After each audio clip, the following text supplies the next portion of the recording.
សូមគោរពនឹងជម្រាបសួរដល់ពុកម៉ែបងប្អូនទាំងអស់គ្នាថ្ងៃនេះជួបនាងខ្ញុំម្ដងទៀតសម្រាប់បងប្អូនដែលត្រូវការ boost member នៅក្នុង channel Telegram ចំពោះបងប្អូនដែលមាន channel នៅក្នុង Telegram ដែលចង់លក់ online ឬក៏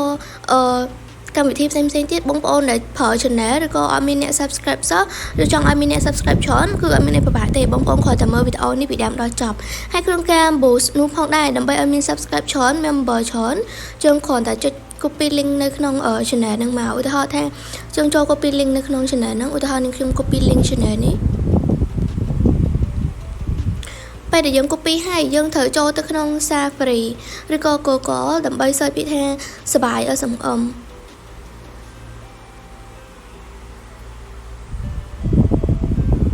ពេលដែលយើង search ពាក្យថាសបាយ SMM នឹងផងដែរយើងនឹងឃើញ website មួយដែលនៅខាងលើគេដែលមាន logo ហុកតុក្កតាហ្នឹងហើយបងប្អូនត្រូវ search ពីពាក្យថាសបាយ SMM រហូតដល់ពាក្យ .com ដើម្បីងាយស្រួលនឹងឃើញតើ website របស់យើងមួយទៅបើយើង search តើពាក្យថាសបាយ SMM តែប៉ុណ្ណឹងបងប្អូនអាចនឹងឃើញ website គេផ្សេងនឹងពិបាកដល់យើងនឹងរក website របស់យើងគេលោកបងប្អូនឲ្យចំណាំ logo អញ្ចឹងទៅតែបើយើង search ទាំងអស់ហ្នឹងយើងនឹងឃើញ logo ហ្នឹងមួយតានៅខាងលើគេហ្នឹងឯងបន្ទាប់មកយើងចុចនៅលើ website ហ្នឹងមកបន្ទាប់ពីយើងចុចនៅលើ website ហ្នឹងហើយមកដល់កន្លែងនេះយើងគ្រាន់តែដាក់ username ហើយ password ដើម្បី login ចូលប្រើប្រាស់ហើយដូចនេះខ្ញុំដាក់ username របស់នាងខ្ញុំហើយ password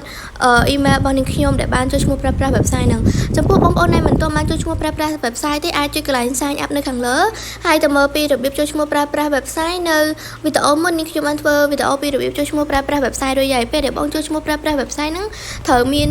username password ហើយនិង email ចំពោះ email គឺយើងគ្រាន់តែចាំ password វាមកបានហើយចំពោះ username យើងក៏គ្រាន់តែចាំដែរពេលដែលយើងចុចឈ្មោះប្រើប្រាស់ website ហ្នឹងបើបងប្អូនងាយភ្លេចទេអាច screenshot ទុកឬក៏ note ទុកក៏បានដែរងាយស្រួលដល់ថ្ងៃក្រោយយើង log in ចូលទៅគឺយើងចាំយើងភ្លេចអីចឹងទៅយើងចូលទៅមើលទៅគឺវាអត់ពិបាកដល់យើងបង្កើតនឹងចូលឈ្មោះម្ដងទៀតបន្ទាប់មកយើងចូល log in មកបន្ទាប់ពីយើង log in ហើយគឺយើងបានមកដល់កន្លែងនេះនៅក្នុងគណនី website របស់នាងខ្ញុំគឺមានទឹកប្រាក់ចំនួន$1ហើយកន្លែងអ្នកប្រាក់នៅផងដែរបងប្អូនមើលកន្លែងសញ្ញាព្រួយនៅខាងលើដែលនៅខាងឆ្វេងដៃនឹងបងប្អូនគ្រាន់តែចុចនៅលើនឹងមកនឹងឃើញពី add fund nàyបងប្អូនឃើញពី add fund ហ្នឹងហើយបងប្អូនទៅមើលពីរបៀបដាក់ប្រាក់នៅក្នុងគណនីនៅក្នុងវីដេអូមុនផងដែរក៏នាងខ្ញុំបានធ្វើដែរបងប្អូនអាចចូលទៅមើលបានហើយបងប្អូនមានត្រឹមតែ50 centក៏បងប្អូនអាចដាក់ប្រាក់នៅក្នុងគណនីប្រើប្រាស់បានដែរបន្ទាប់មកទៀតបងប្អូនមើលកន្លែងបណ្ដុំសេវាកម្មនេះបងប្អូនអូរមើលសេវាកម្ម Telegram បងប្អូនអូរសេវាកម្ម Telegram ហើយចុចនៅលើសេវាកម្មនឹងមកបន្ទាប់មកទៀតយើងអមមកខាងក្រោមយើងឃើញពាក្យ category ឃើញ cloud មួយនៅខាងក្រោមហ្នឹងយើងចុចនៅលើ cloud ហ្នឹងមកបន្ទាប់មកទៀតយើង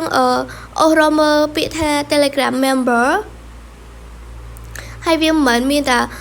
Telegram មួយទេTelegram member មួយទេគឺមានច្រើនមានអីច្រើនទៀតដែលយើងអត់ដឹងហើយបងប្អូនអូរមើលសេវាកម្មខាងក្រោមនោះគឺមានសេវាកម្មជាច្រើនមែនតើហើយបើបងប្អូនចង់មើលសេវាកម្មផ្សេងទៀតបងប្អូនអាចមើលនៅក្នុងនោះទៅគឺវាមានដាក់សេវាកម្មនៅក្នុងស្រេចបន្ទាប់មកយើងដាក់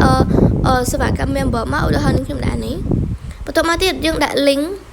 ចម្លង link បងប្អូនកន្លែង service យើងមើលតាមតម្លៃ member មួយឧទាហរណ៍ថាតម្លៃទី1មានតម្លៃ 0.50 ក្នុង 1000 member ទី2មានតម្លៃ$1.04 ក្នុង 1000 member អញ្ចឹងបងប្អូនមើលតម្លៃណាដែលមានតម្លៃធូរថ្លៃមកបងប្អូនគិតថាសាក់របស់មុនដំបូងបងប្អូនអាចយកតម្លៃធូរថ្លៃសិនមកពេលដែលយើងយកសេវាកម្មនឹងហើយយើងមកដល់កន្លែងនេះគឺយើងត្រូវដាក់ link ចំពោះ link គឺយើងបាន copy ពីដើមវីដេអូហើយដែរយើងគ្រាន់តែផាស link ដាក់ចូល cloud នឹងមកបន្ទាប់ពីយើងផាស link ដាក់ចូល cloud នឹងហើយមកដល់ខាងក្រោមគឺជាចំនួន member ដែលយើងត្រូវដាក់ចឹងអាចដាក់ពីចំនួន500 member បានបន្ទាប់មកពេលដែលយើងដាក់ចំនួន500ហើយឆាតខាងក្រោមគឺជាចំនួនទឹកប្រាក់ដែលយើងត្រូវចំណាយហើយក៏អត់មានអីពិបាកដែរគឺវាលោតចំនួនទឹកប្រាក់ស្រាប់បន្ទាប់មកយើងគ្រាន់តែចុចពាក្យថា submit នៅខាងក្រោមហ្នឹងបន្ទាប់ពីយើងចុច submit ហើយវានឹងផ្ញើវិក័យប័ត្រឲ្យយើងផ្ទៃពណ៌ខៀវបែបនេះបានន័យថាការបញ្ជាទិញសេវាកម្មរបស់យើងហ្នឹងគឺជោគជ័យរួចរាល់ជាការស្រេចហើយបើសិនជាពេលខ្លះវាអត់សិនវិក័យប័ត្រឲ្យយើងទេគឺវាបានដកទឹកប្រាក់របស់យើងបែបនេះក៏បានន័យថាការបញ្ជាទិញសេវាកម្មរបស់យើងហ្នឹងគឺជោគជ័យរួចរាល់ជាការស្រេចហើយបើសិនជាបងប្អូនមានចម្ងល់កន្លែងណា អាច comment នៅខាងក្រោមវីដេអូបានដូចឧទាហរណ៍ថ្ងៃនេះនាងខ្ញុំប៊ូកម្មវិធីថ្ងៃនេះគឺវាអត់លោតវិក័យប័ណ្ណពណ៌ខៀវឲ្យទេតែក៏មិនបានន័យថាវាអត់ជោគជ័យដែរគឺវាជោគជ័យគ្រាន់តែថាវាអាប់ដេតឬក៏អីចឹងទៅប៉ុន្តែបងប្អូនបានដូចគ្នាឲ្យតែទឹកប្រាក់បងប្អូនលោតចេញពីគណនីបងប្អូនហើយគឺបានន័យថាជោគជ័យដូចគ្នាឯងបន្ទាប់មកបងប្អូនឆ្ងល់មានកន្លែងឆ្ងល់កន្លែងណាអាច comment នៅខាងក្រោមវីដេអូបានហើយចាំជួបគ្នានៅវីដេអូក្រោយពីរបៀបបួសសេវាកម្មផ្សេងទៀតហើយបងប្អូនកុំភ្លេចចុច subscribe នៅលើ channel YouTube នាងខ្ញុំផងហើយវីដេអូយើងគឺមានតែប៉ុណ្្នឹងទេចាំជួបគ្នានៅវីដេអូក្រោយអរគុណនិងជម្រាបលាបងប្អូនទាំងអស់គ្នា